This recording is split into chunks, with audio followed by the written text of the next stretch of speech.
உயிர்த்தெழுந்த இயேசு கிறிஸ்து நாமத்திலே வாழ்த்துக்கள். அன்பு சகோதர சகோதரிகளே, தேவ பிள்ளைகளே, இதை பார்த்து கொண்டு இருக்க யாராக இருந்தாலும் சரி, தேவன் இன்று ஹீலிங் சர்வீஸ் பண்ணும்படியாக எனக்கு அவர் வழி நடத்துகிறார். என்னை அவர் உந்தி தள்ளுகிறார். நிச்சயமாக இந்த வீடியோ பார்க்குறவங்க யாருக்கு எந்த பிரச்சனை இருந்தாலும் இன்று அந்த பிரச்சனைகளை ஏசப்பா எடுத்துக்கொள்ள போகிறார்.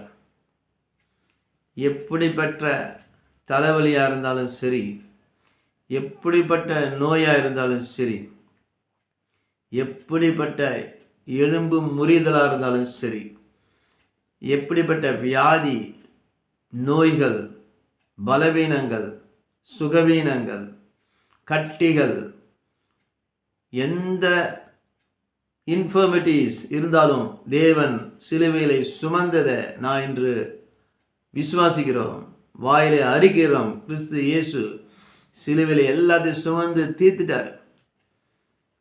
ஆமேன். அவர் ரத்தத்தை பற்றி, இயேசு ரத்தத்தை பற்றி பேச போகிறேன் இன்னைக்கு. சுகம் உண்டாவதாக இயேசு கிறிஸ்து நாமத்தினால. பயப்படாதீங்க. யாரெல்லாம் படுக்கையில் படுத்து கொண்டு இருக்கீங்களோ, எழுந்து காரியத்தை நடப்பீங்க. இன்னைக்கு கர்த்தர் உங்களை எழும்பி உங்கள் காரியத்தை நடக்க செய்வார். அவருடைய வல்லமை இப்போ உங்கள் மேலே இறங்க போகுது. அவருடைய தழும்புகளாக நீங்கள் குணமாயிட்டீங்க. அவருடைய அனாதி ஸ்நேகம், அன்பு நம்ம மேலே இப்போ இறங்க போகுது. யாரெல்லாம் இப்போ அதை பார்த்து கொண்டு இருக்கிறோம், எனக்கு ரொம்ப உடல் சோர்வு, பயங்கர வலி, எனக்கு ரொம்ப நோய் இருக்குன்னு நான் பயப்படுறேன், வியாதி இருக்கு, வலிகள் இருக்கு, உங்கள் ஆர்கன்ஸில் பிரச்சனை, மற்றவங்கள்ட்ட பகிர்ந்து கொள்ளாதபடி ஒரு பிரச்சனை. ஓ, கர்த்தர் இன்னைக்கு உங்களை குணமாக்க அவர் வல்லவர். அவர் அன்பு நிறைந்தவர்.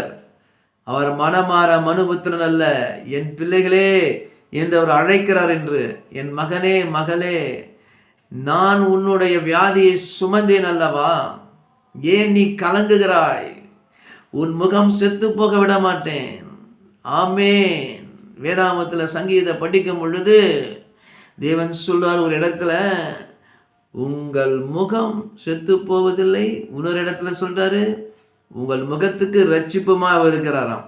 அப்போ முகத்துக்கு ரட்சிப்பு அப்படின்னா உங்கள் முகத்தில் சந்தோஷம் இல்லை, உங்கள் முகத்தில் ஒரு